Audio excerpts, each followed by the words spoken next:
Hi, boys and girls. Tonight we're going to be investigating remainders, our second lesson in our division chapter. So, the essential question for this lesson is, how can you use models to divide whole numbers that do not divide evenly? Okay, now I see a pencil here. So we know when we see the pencil, we're going to be taking notes. So let's read the story together, and then you're going to draw a model just like this and see if you can figure out the answer with me. So the question is, Erica and two friends are playing a game of dominoes. There are 28 dominoes in the set. Erica wants each player to receive the same number of dominoes. Can she divide them equally among the three players? And then the question is why yes or why not. So here we have our three groups down here, our three circles to represent the three players, because we have Erica, she's one, and the two players, which equal 3.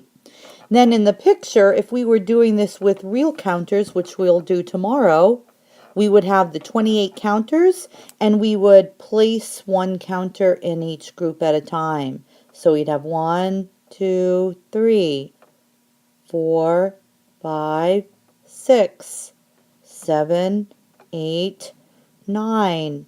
And I'm trying to place them neatly in the circles so that it'll be easy to count up the dots afterwards. So we had 9, 10, 11, 12, 13, 14, 15. So pause the video, and would you finish how many you ended up having in each circle? So I kept counting in each circle until I got to 27. And then I had one left over, so I couldn't put it in one of the circles because we wanted it to go evenly into the three groups. So I still see the pencil here, so we're still taking notes, and we're taking notes. I want you to write how many counters were in each group. So write the number, counters in each group, and then what was the number of counters left over. So if you counted the number of counters in each group, we had 9 counters in each group, and the number of counters left over was 1. So how many dominoes does each player receive? That's the ultimate question we were trying to figure out. So each player would receive 9 dominoes. And how many dominoes are left over? 1 is left over. The number that is left over is your remainder, what remains. So number 2 here, and again I see a pencil. It says, explain how the model helped you find the number of dominoes that each player would receive. And then also answer, why is one counter left outside the equal groups? So take a minute and record this answer, and then tomorrow we're going to discuss this in class when we look at our notes together. So pause the video and record your answer. So, when a number cannot be divided evenly, the amount left over is called a remainder. Would you take a moment and pause the video and write that in your notes? Now, another strategy instead of making a model would be to use what we know about multiplication to figure it out without using the model. For example, in the first model, we had 3 groups because we had 3 friends, and we were trying to figure out how many dominoes would be each person in the group would get.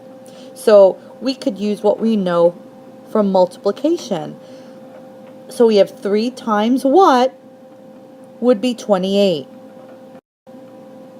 So you're going to think to yourself, 3 times what number will get me the closest to 28? Because I know my 3 times tables, and 3 doesn't go evenly into 28, but what would be the closest to 28? So I know that 3 times 9 is 27, and 28 minus 27 is 1, so the remainder is 1. So we can use either one of those strategies. So let's try one more together. Use the counters, and instead of using real tangible counters, we're just going to be drawing little counters with our pencil. Use counters to find 39 divided by 5, which means 39 separated or divided equally into 5 groups. All right, and we're going to do it both ways. We're going to figure it out using a model, and then we're also going to figure it out using what we know about multiplication. 5 times what will give me 39? And again, it's not going to be even, but what will get me closest? So let's try the counters first. 1, 2, 3, 4, 5, 6, 7, 8, 9, 10, 11, 12, 13, 14, 15, 16, 17, 18, 19, 20, 21, 22, 23, 24, 25, 26, 27, 28, 29, 30, 31, 32, 33, 34, 35, and I don't think I have 5 left over to give it to each group. So what do I have left over? I still have 35, 36, 37, 38, 39. So I have these left over.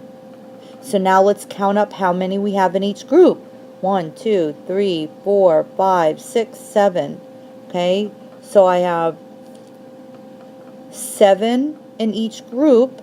All right, so the quotient is 7, and the remainder is 4. Now remember, the quotient is the answer when you divide. All right, so how'd you do?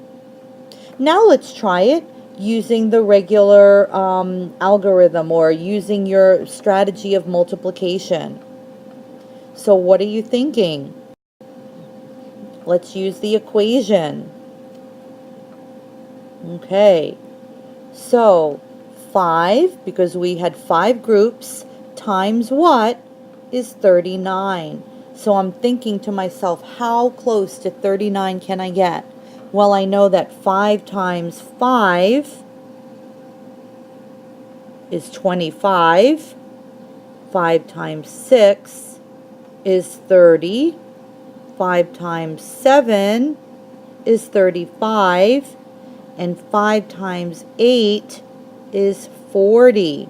So which would be closest, okay, to 39 without going over? You don't want to go over. So 5 times 7 would be the closest without going over the number. And 5 times 7 is 35. I'm going to get my pen to work here. Okay, so the quotient, or the answer, is 7, and the remainder is the 4, because we count up from 35 to 39, and that's the difference. So we have 39 minus 35, and we have a remainder of 4. All right, so apply either or both of these strategies in your 3 problems that you're going to use for your check today. Good luck!